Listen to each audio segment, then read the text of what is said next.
My name is Daniel, though lately I've started to wonder how much longer that name truly belongs to me.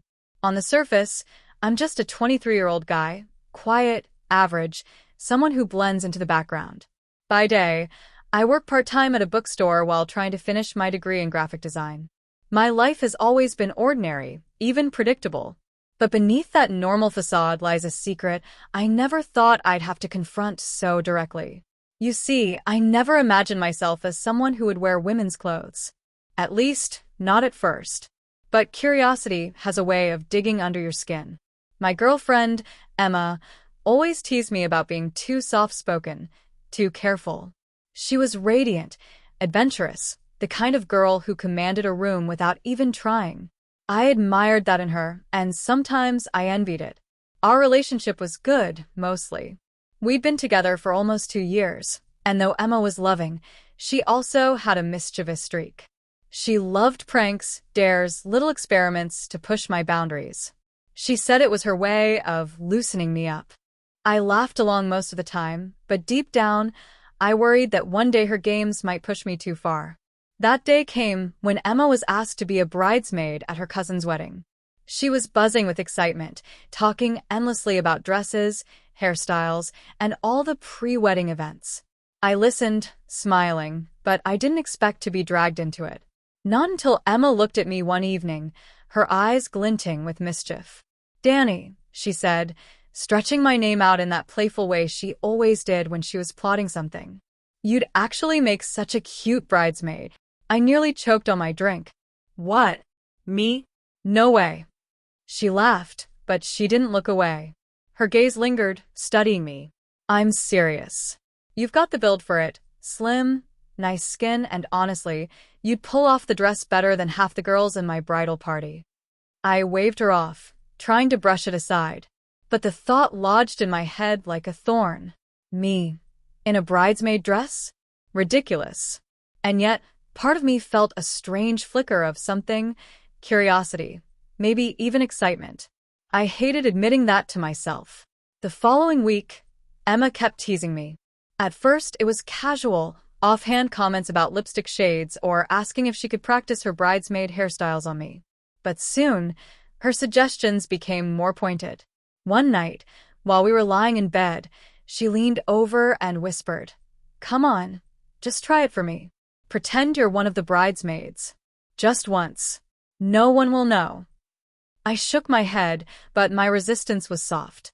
And Emma knew me too well. She knew how to coax, how to push without seeming pushy. She promised it would be harmless, just for laughs, just between us. Finally, after days of playful pestering, I gave in. "Fine," I muttered. "One time. But that's it." Emma grinned like she had won the lottery. And maybe she had. The next evening, she came home carrying a garment bag. My heart thudded when she unzipped it to reveal a blush-pink bridesmaid dress, sleek and feminine, with delicate straps and a flowing skirt. She held it up to me, eyes gleaming. "You're going to look perfect," she said. I protested, weakly, but Emma was relentless. She handed me a pair of tights, a strapless bra she'd padded, and a pair of nude heels. My pulse raced as she pushed me toward the bedroom mirror. I should have refused. I should have laughed it off. But I didn't. Instead, I slipped into the dress. Emma helped zip me up, adjusted the straps, and fussed over every detail. Then she sat me down and pulled out her makeup kit. I watched in silence as she applied foundation, blush, eyeliner. The brush strokes were gentle, almost intimate. With each layer of makeup, I felt myself slipping further away from Daniel and closer to someone I didn't recognize. My reflection began to blur until I was staring at her. When Emma placed the wig on my head, soft curls framing my face, I almost didn't breathe. A stranger stared back at me from the mirror. A stranger who looked delicate, feminine, undeniably pretty.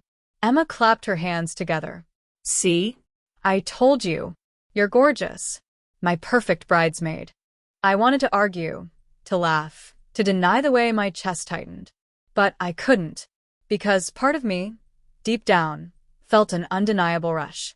For the first time, I wasn't invisible. I wasn't ordinary. I was someone else entirely. Emma insisted we take pictures. Just for us, she promised. She made me pose, twirl, even practice walking in heels. My steps were shaky, awkward, but she cheered me on.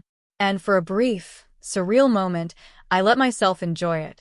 But as I stood there in the bridesmaid dress, with Emma's proud smile burning into me, a thought struck me like ice. What if someone else found out? The idea terrified me. Emma swore it was harmless, just a private game. But as the camera flash lit up the room, I couldn't shake the feeling that this wasn't just play anymore. Something had shifted. And deep down, I knew I had crossed a line I couldn't uncross. The next morning, I tried to shake it off like nothing had happened. I folded the bridesmaid dress neatly, handed it back to Emma, and told her it was all just a silly game. But my voice cracked as I said it. Something inside me had shifted, and Emma could see it too. She smirked knowingly, tucking the garment bag into the back of her closet. "You looked amazing, Danny. Admit it, you had fun." I opened my mouth to deny it, but the words refused to come. Instead, I busied myself with my coffee, pretending the heat of the mug was the reason my hands trembled.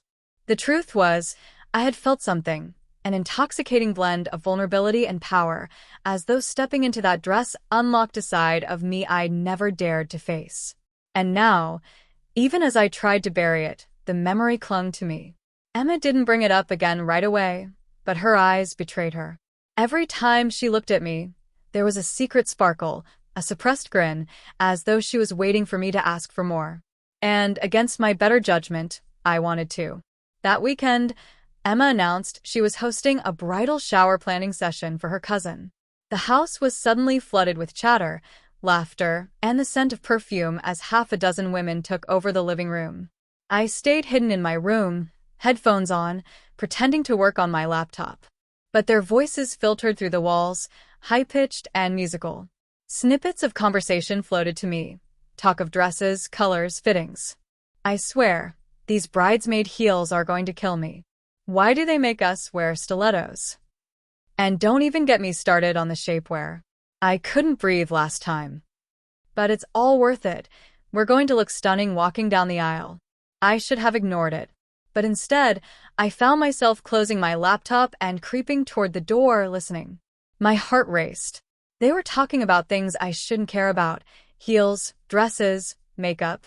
But suddenly it all felt magnetic. When Emma's laughter rang out above the rest, something inside me ached. She was part of that world, that glittering, confident sphere of femininity. And me? I was an outsider. Or at least, I had been, until last night. I pressed my forehead against the door, my chest tight. For one fleeting evening, I had belonged. After the shower planning ended and the guests left, I helped Emma tidy up. She caught me eyeing one of the glossy bridal magazines left behind on the coffee table. "Curious?" she teased, raising a brow. I rolled my eyes, grabbing stray napkins. "Just cleaning." But Emma wasn't fooled. She picked up the magazine and flipped to a spread of bridesmaid dresses. Flowing chiffon, satin sashes, pastel shades. She held it up. "See anything you like?" Heat rushed to my face. "Emma." She stepped closer, lowering her voice. "Come on, Danny. You can be honest with me. You liked it, didn't you?" I froze. Her eyes searched mine, and for the first time, I didn't have the strength to lie. "Yeah," I whispered. Emma's smile softened. Not mocking this time, but almost tender. She placed the magazine in my hands. "Then stop fighting it. No one else has to know. Just me and you." That night, the dress came out again. This time, I didn't resist. I slipped into the padded bra, the tights, the pink chiffon gown. My movements were less clumsy, more intentional. Emma noticed immediately. "You're learning," she said with a grin. She guided me through makeup again, this time explaining each step, how to blend, how to shape my brows, how to make my lips fuller with just a touch of gloss. I listened carefully, almost hungrily, committing every detail to memory. When I finally looked in the mirror, my heart thundered. The girl staring back at me was no accident this time. She was deliberate, polished. Emma twirled a curl of the wig around her finger. "You need a name," she declared. "A name?" "Of course. Every bridesmaid has a name. Daniel doesn't exactly fit that dress, does it? I hesitated, the idea both thrilling and terrifying. After a long pause, I murmured, Danielle? Emma clapped. Perfect. Hearing it out loud sent a shiver down my spine. Danielle. It wasn't just a game anymore, it was a persona. And as much as I told myself it was pretend, deep down I felt like Danielle had been waiting inside me all along. But with every thrill came a shadow of fear. As Emma snapped more pictures, I couldn't help imagining what would happen if anyone saw them. If her cousin, her friends, or God forbid, my family found out. The shame would crush me. Yet even that fear had an edge of excitement, a dangerous thrill that made my skin tingle. It was like standing on the edge of a cliff, toes curled over the drop, terrified and exhilarated all at once. That night, after Emma had drifted off to sleep, I lay awake staring at the ceiling. My mind replayed every detail, the brush of chiffon against my legs, the weight of the wig, the way Emma had called me Danielle. I told myself it was just pretend, just a harmless game. But the truth gnawed at me. I wanted more. The next few days blurred together. Every time Emma left the house, temptation whispered at me. The garment bag in the closet seemed to call my name. Twice, I almost pulled it out when she was at work. My hands hovered over the zipper, trembling with anticipation. But each time, fear stopped me. What if she came home early? What if I couldn't change back in time? Still, the idea lingered, stronger each day. Then, one evening, Emma caught me staring at the closet. You know, she said casually, you don't have to wait for me. I whipped around, panicked. What do you mean? She leaned against the doorframe, smirking. The dress. The makeup. If you want to practice when I'm not here, I won't mind. My face burned. I don't. Emma cut me off, stepping closer. Her voice dropped to a whisper. I want you to. I want to come home and find Danielle waiting for me. The words sank into me like a spell. I didn't answer, but Emma saw the truth in my silence. That night, as she kissed me goodnight, she whispered again. Soon, Danny. Danielle isn't going anywhere. And as sleep claimed me, I realized with a jolt of fear and longing, she was right. Danielle was here to stay. The next morning, I couldn't shake Emma's words from my head. I want to come home and find Danielle waiting for me. They echoed through my mind as I went through the motions of my day, attending a lecture, pretending to focus on design projects, shelving books at work. On the outside, I was Daniel. Quiet, forgettable, the guy no one really noticed. But inside, Danielle whispered. She tugged at me, tempting me with images of satin, heels, and the painted smile Emma had crafted for me. By the time I got home, the temptation had grown unbearable. Emma wasn't back yet. The house was silent. My pulse raced as I stared at the closet. No one will know, I told myself. Just for a little while. With trembling hands, I unzipped the garment bag. The bridesmaid dress slid out in a soft cascade of chiffon, catching the light. My throat went dry. I laid it across the bed and quickly found the tights and padded bra Emma had left for me. I hesitated for only a moment longer before stripping down and stepping into Danielle's world. The transformation was smoother this time. The tights hugged my legs like a secret second skin. The bra filled out my chest, giving me the illusion of curves. I pulled the pink gown over my head, zipped it up, and slipped into the heels. My reflection already made my heart pound, but I didn't stop there.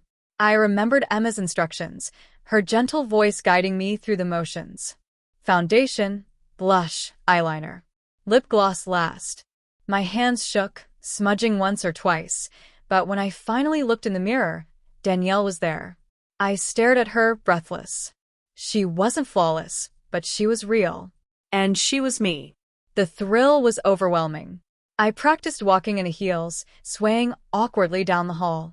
My hair, still just my natural shortcut, broke the illusion, but I tilted my chin, pretending.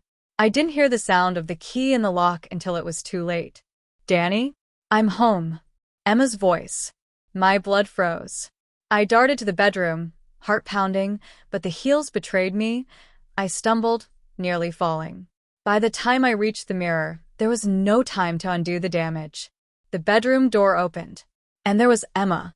She stopped in the doorway, eyes widening. For a long, unbearable second, neither of us moved. Then, slowly, a smile spread across her lips. "Well," she said softly, "looks like Danielle couldn't wait." My cheeks burned. I can explain." Emma shook her head, stepping inside and closing the door. "No need. You're beautiful." Her voice wasn't mocking. It was sincere, warm, almost proud. She crossed the room, her hand brushing my cheek, smearing a little of the foundation. "You did this all on your own." I swallowed hard. "I thought you'd be mad." Mad. Emma laughed, low and sweet. "Danny, this is what I wanted. You finally let go. Don't you see? You're perfect like this." Her approval sent a shiver through me. In that moment, the fear of being caught transformed into something else entirely, an intoxicating relief, a rush of acceptance I hadn't even realized I craved. From then on, Danielle wasn't just Emma's game. She became part of my life. At first, it was only in the privacy of our home. Emma would dress me up in the evenings, guiding me through different looks, different dresses, different styles of makeup. She taught me how to move, how to hold myself with grace. She laughed when I wobbled in heels, then praised me when I managed 3 steady steps. "See? You're learning," she'd say, her eyes gleaming with pride. But soon, it wasn't enough for her. One Friday night, as she zipped me into a pale lavender gown she had borrowed from a friend, she whispered, "I wish I could show you off. You're too pretty to keep hidden." I froze. "Show me off? Emma, no. I can't." She pressed a finger to my lips. "Relax. I don't mean a crowd. Just maybe one friend. Someone I trust." The thought made my stomach twist with fear. What if they tell? What if people find out? Emma tilted her head, her gaze steady. What if they don't? What if they see the way I do? Beautiful, brave, special. Her words should have reassured me. Instead, they terrified me. Because deep down, I wasn't sure I could go back to being invisible Daniel after someone else saw Danielle. But Emma was patient. She didn't push too hard. Not yet. Still, the suspense hung over me like a storm cloud. Every time the doorbell rang, my heart leapt in panic, imagining one of her friends stepping in, catching me in a dress. That paranoia became a kind of thrill. I'd dress as Danielle when Emma was at work, each moment alive with the risk of being caught. Every creak of the floorboards, every car door outside, sent a jolt of fear through me. One afternoon, as I stood in front of the mirror wearing the bridesmaid gown, I heard voices outside the window, our neighbors chatting in the driveway. My pulse spiked. If they glanced up, if they saw me standing there in full makeup, the secret would be over. I yanked the curtains shut, chest heaving. But instead of relief, a strange exhilaration coursed through me. I had been so close to discovery, and part of me liked it.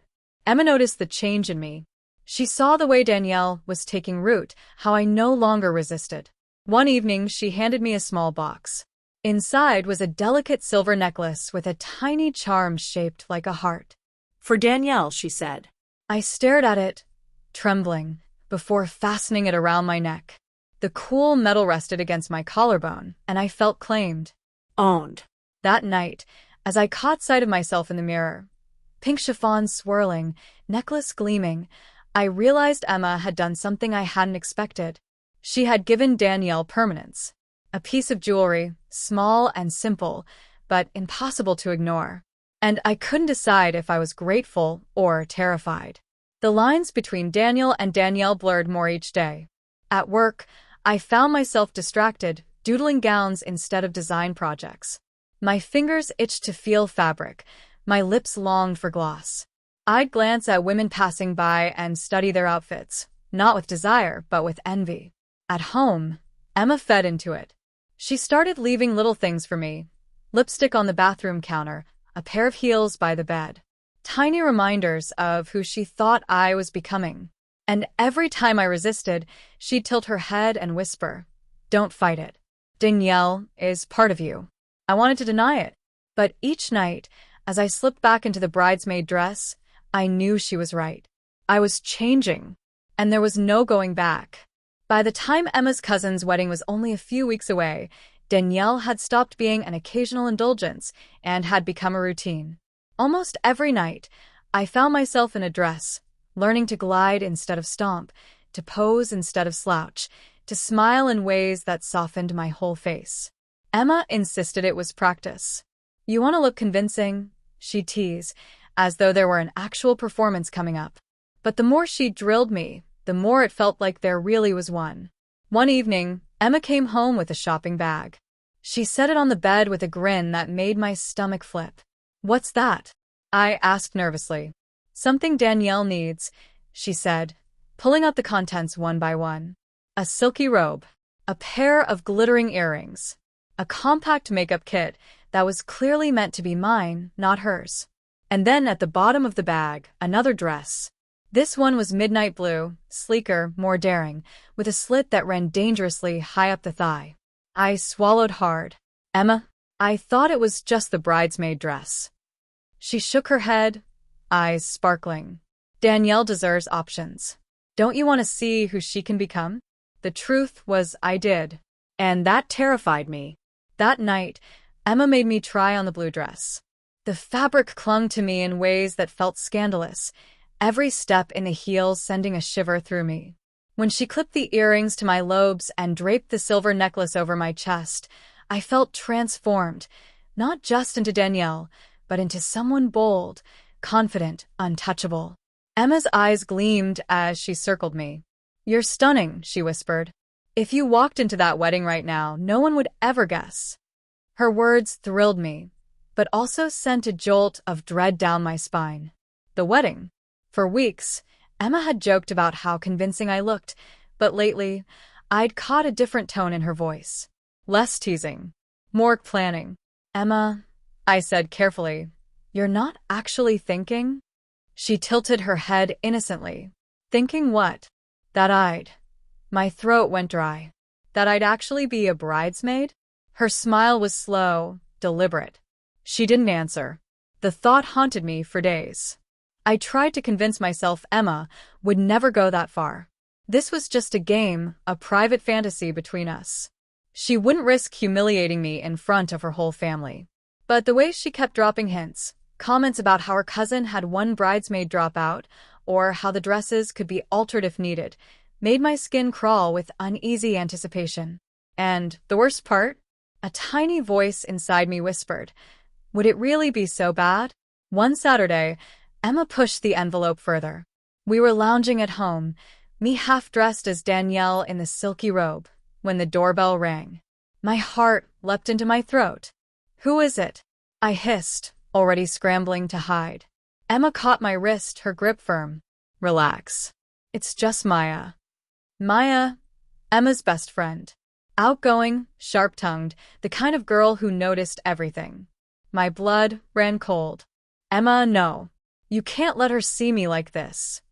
But before I could protest further, the door opened and Maya's voice rang out. "Hey, I brought wine."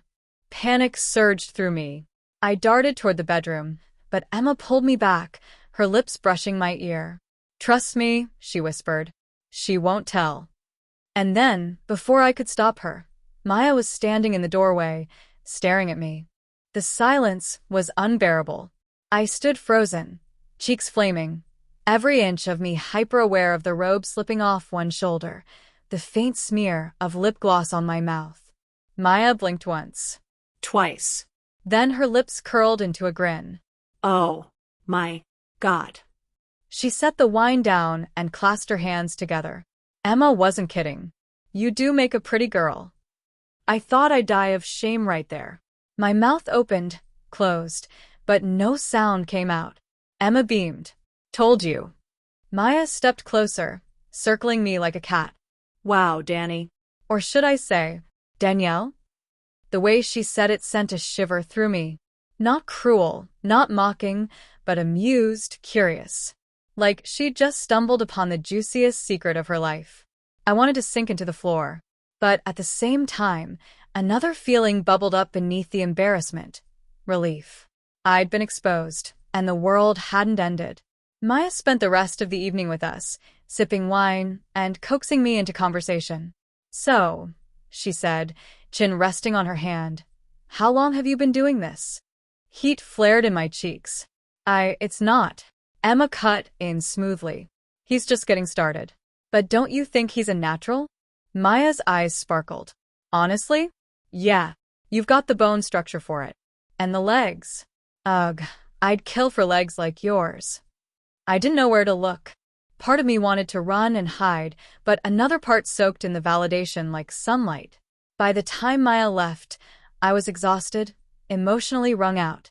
But as the door clicked shut, Emma hugged me from behind and whispered, "See? I told you it wasn't so scary." I wanted to be angry. I wanted to accuse her of crossing a line. But instead, I melted into her arms. Because she was right. It wasn't just scary. It was exhilarating.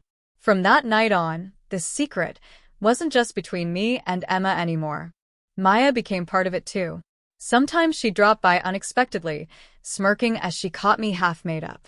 Other times, she'd bring gifts, lipsticks, nail polish, even a small clutch purse.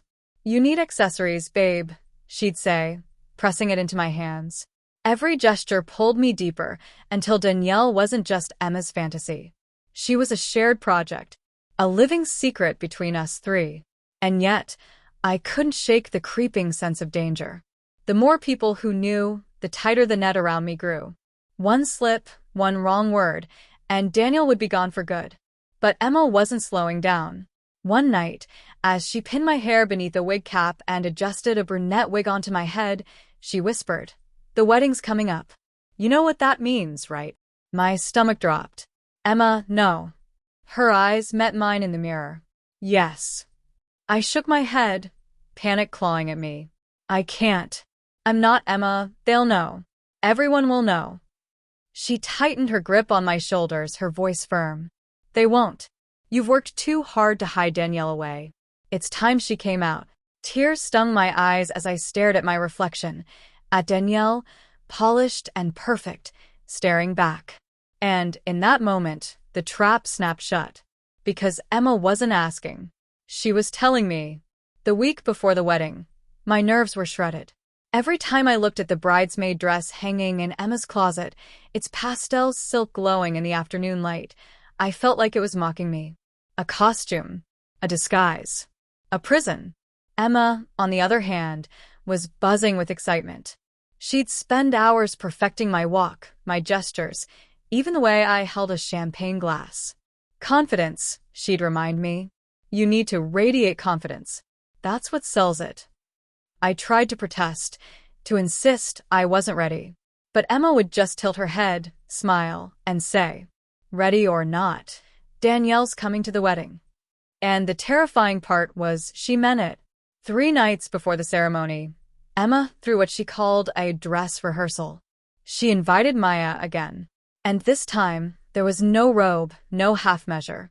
They sat me down in front of the vanity, painted my face with meticulous care, and zipped me into the bridesmaid dress. I remember standing in front of the mirror, heart hammering, as the dress hugged my body perfectly. Emma had worked magic with her alterations. There wasn't a wrinkle, a bulge, a single hint that I wasn't born to wear it. Maya whistled low. If I didn't know, I'd never guess. "Seriously. Wow." Her words should have reassured me. Instead, they made my stomach churn. Because now there was no denying it. I looked the part. Too well. The rehearsal turned into a nightmare when Emma and Maya decided to test me. "Pretend you're at the wedding," Emma instructed. "Walk across the room. Greet people. Smile." I obeyed, my steps shaky in the heels. Again, Maya said sharply, but this time shoulders back. "Like you belong." I tried again, forcing a graceful glide. "Better," Emma murmured. They made me practice conversations, fake toasts, even laughter. Hours slipped by until I was dizzy from the effort, my throat raw from pretending to sound lighter, softer, more feminine. By the end of it, my reflection no longer felt like a disguise. It felt like a takeover. Danielle was no longer a role I played. She was a persona swallowing me whole. That night, after Maya left, I finally cracked. "Emma, please," I begged, grabbing her arm. "I can't do this. I'll humiliate myself. I'll ruin your cousin's wedding." Emma cupped my face, eyes shining with something between love and obsession. "No, you won't. You'll be perfect. You are perfect." I shook my head furiously. "I'm not Danielle. I'm not." Her lips silenced me. She kissed me hard, deep, pulling me into her warmth until my protests melted. When she finally pulled back, her voice was a whisper against my lips. "You're Danielle now, and there's no going back." The final straw came 2 days before the ceremony. Emma tossed me a small velvet box. "Open it." Inside was a delicate gold bracelet, engraved with tiny flowers. "What is this?" I asked. "A gift," she said simply. "For Danielle, my bridesmaid." The word hit me like a blow. Bridesmaid. Not boyfriend. Not Daniel. Bridesmaid. I snapped the box shut, heart racing. "Emma, I can't. This isn't a game anymore." Her expression hardened. "It stopped being a game the moment you put that dress on. You've come too far to back out now." Panic clawed at my chest. I thought of running, of disappearing before the wedding. But deep down, I knew Emma would never let me. She'd find me, drag me back, force Danielle out into the world. And the worst part? A sick, secret part of me wondered if I'd even resist. On the eve of the wedding, I barely slept. I lay awake staring at the ceiling, the bracelet digging into my wrist, the bridesmaid dress hanging in the corner like a silent executioner. Tomorrow, Danielle wouldn't just exist in the safety of Emma's apartment. Tomorrow, she'd step into the real world, into Emma's family, into the light. And if I failed, if anyone discovered the truth, I wasn't sure I'd survive it. But if I succeeded, if Danielle convinced them all, then what would be left of Daniel? That was the thought that haunted me most as dawn crept in. Tomorrow, I wasn't walking into a wedding. I was walking into a trap. The morning of the wedding felt unreal, like I was walking through someone else's dream. Or nightmare. Emma woke me before sunrise, her excitement practically vibrating through the air. She'd already laid everything out on the bed. The pastel bridesmaid dress, nude stockings, delicate heels, and the golden bracelet I hadn't dared to remove since she fastened it around my wrist. "You ready?" she asked, her tone gentle but with an edge that told me I had no choice. My voice cracked. "No." "But I guess that doesn't matter." Her smile was soft, almost pitying. "It matters. But not enough to stop." And that was how my transformation for the wedding began.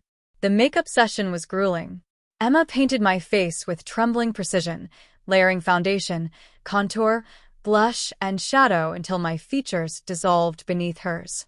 She hummed as she worked, occasionally stepping back to admire me like an artist finishing a masterpiece.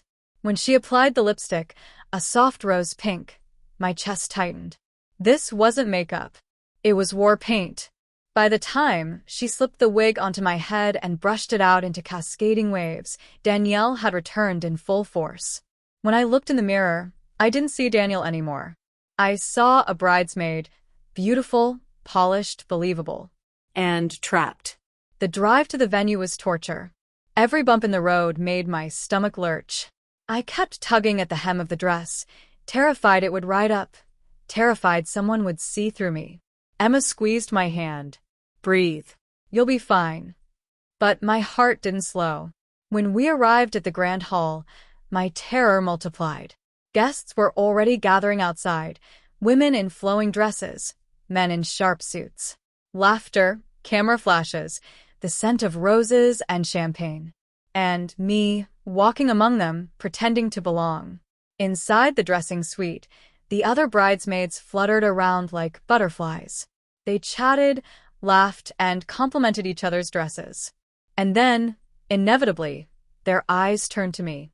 One girl, tall, with auburn hair, smiled warmly. "You must be Emma's cousin's friend, right? Danielle?" The name sliced through me. My knees nearly buckled. I forced a smile, nodding quickly. Why, yes. Danielle. She gave me a once-over and grinned. You look gorgeous. That dress was made for you. Her words hit harder than any insult could have. My chest ached with confusion, because part of me thrilled at the compliment, and another part wanted to vanish into the floor. The ceremony was a blur of horror. Walking down the aisle in heels felt like stepping across a minefield. Each step echoed in my skull, and I was sure, absolutely certain, that someone would notice the trembling in my hands, the stiffness of my walk, the wrongness underneath the silk and lace. But no one did. Cameras flashed, smiles beamed, whispers floated, and not one hinted at suspicion. It should have been a relief. Instead, it felt like a noose tightening. Because if I could fool them here, at the most public, high-pressure moment of my life, then what did that say about me? About Daniel? Was Danielle really just a mask? Or was she something more? The reception was worse. Champagne flowed. Music swelled. Guests mingled freely, drifting from table to table.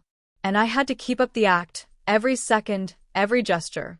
A laugh here, a nod there, the graceful lift of a wine glass, the demure tilt of my head. I could feel the eyes on me, men, women, strangers.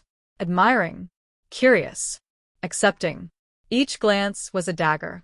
Each smile was a chain locking Danielle in place. Then the disaster struck. While slipping back from the dance floor, one of my heels caught on the carpet. I stumbled hard. The wig shifted on my head. My heart froze. In that split second, I knew it was over. The mask was about to fall. But Emma was there. Always there. She swooped in, steadying me, laughing lightly as if nothing had happened. Careful, Danielle, she teased, her voice loud enough for others to hear.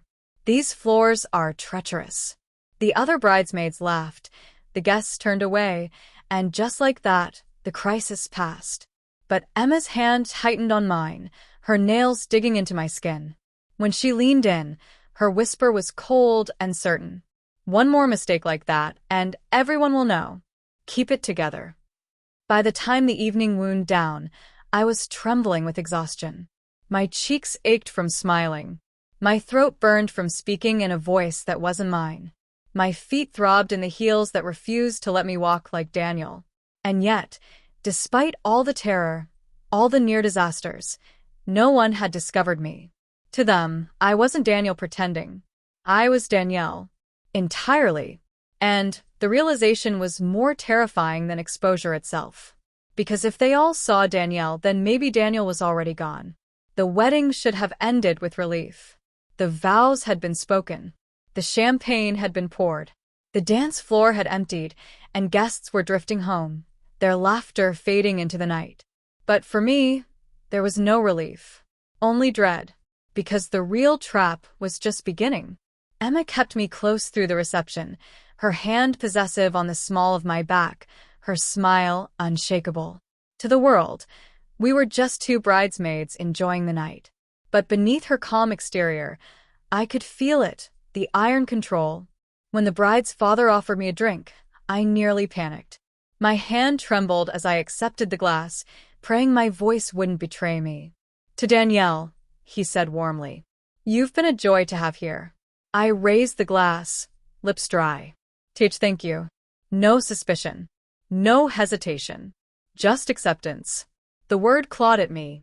Acceptance. It should have been what I wanted, what Emma wanted for me. But instead, it felt like the walls of the world closing in. Later, while Emma was pulled away by a group of relatives, I slipped into the bathroom, locking the door behind me. My reflection stared back at me. Perfect hair, perfect makeup, perfect dress. But the eyes were Daniel's. Wide, terrified, begging to be seen. I gripped the sink, whispering to myself, this isn't me. This isn't me. But the truth pressed in from every angle. It was me. At least, it was the version of me the entire wedding had seen. The knock came sharp and sudden. Danielle? You okay in there? It was Maya's voice. My stomach dropped. I fumbled, trying to steady my voice. Why, yeah. Just fixing my hair. There was silence, then a soft chuckle. Take your time, pretty girl. Her words sent a shiver through me. Not Daniel. Not boyfriend. Not even man. Pretty girl. Danielle.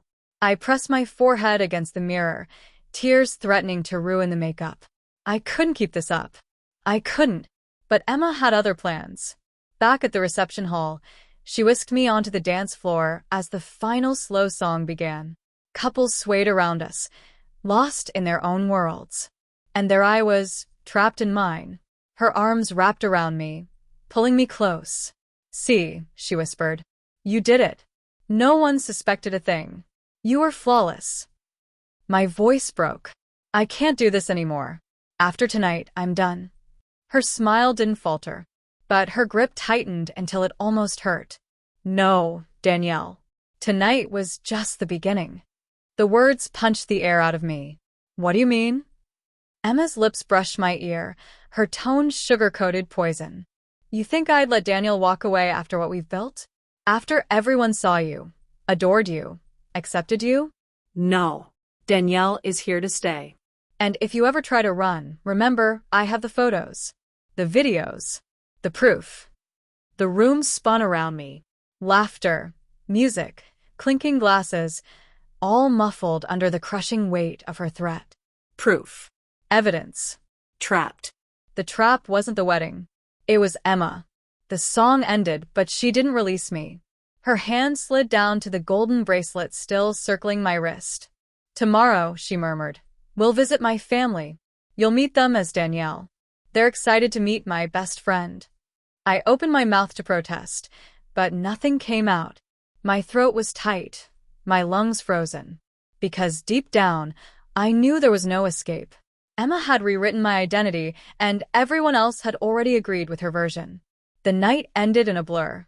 Guests departed, lights dimmed, and Emma finally led me out to the car. My feet ached in the heels, my body trembled beneath the weight of the dress, and my mind screamed silently. As we drove away from the glowing hall, I looked out the window, the city lights smearing into streaks. Daniel was gone. Only Danielle remained. And Emma's voice beside me sealed the fate I hadn't chosen. Get some rest, pretty girl. Tomorrow, your new life begins. I didn't sleep that night.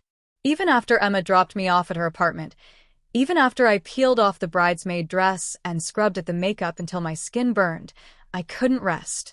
The mirror reflected nothing but red eyes and trembling hands. The bracelet still circled my wrist, the clasp impossibly tight. I tried to pry it off with my nails, even a knife, but it wouldn't budge. It felt welded to me, as if Emma had locked Danielle onto my skin. Every time I closed my eyes, I saw flashes of the night. The compliments, the laughter, the smiles directed at Danielle. At me. And Emma's words echoed endlessly. Tonight was just the beginning. Morning came heavy and gray. Rain streaked the windows, the sound like whispers against the glass.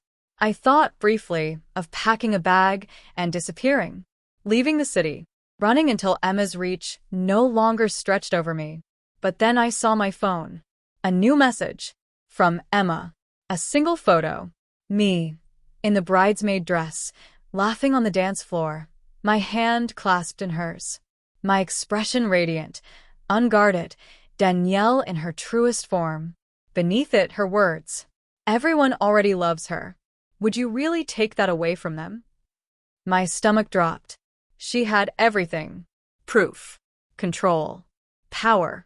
If I ran, she'd expose me. To my family. To my coworkers. To the world. And, the worst part? A part of me feared the exposure less than the truth it revealed. That maybe I wasn't running from Emma at all. Maybe I was running from Danielle. That afternoon, Emma arrived to collect me. She breezed into the apartment as if she owned it, kissing my cheek, tugging me toward the closet where the bridesmaid dress still hung. Get ready, she said brightly. My family's waiting to meet you. My voice cracked. Emma, please? Her smile hardened. You don't want me to show those photos, do you? The words were a knife to my chest. My hands shook as I reached for the dress, the fabric soft and unyielding beneath my fingers. In that moment, A war raged inside me. Daniel screamed to fight, to resist, to tear the dress apart and reclaim himself. But Danielle, terrified, fragile, and yet strangely exhilarated, whispered that it was already too late. As the zipper slid up my back and the wig settled once more over my scalp, I caught my reflection in the mirror. Not Daniel. Not anymore. The eyes staring back were hers. Danielle's. And I didn't know if I wanted to escape, or if I even could. That was when Emma leaned in, pressing her lips to my ear, her voice a velvet trap. "Welcome home, Danielle." The screen goes black. The audience is left with the question, is Daniel gone forever, or will he find a way to break free from Emma's grip?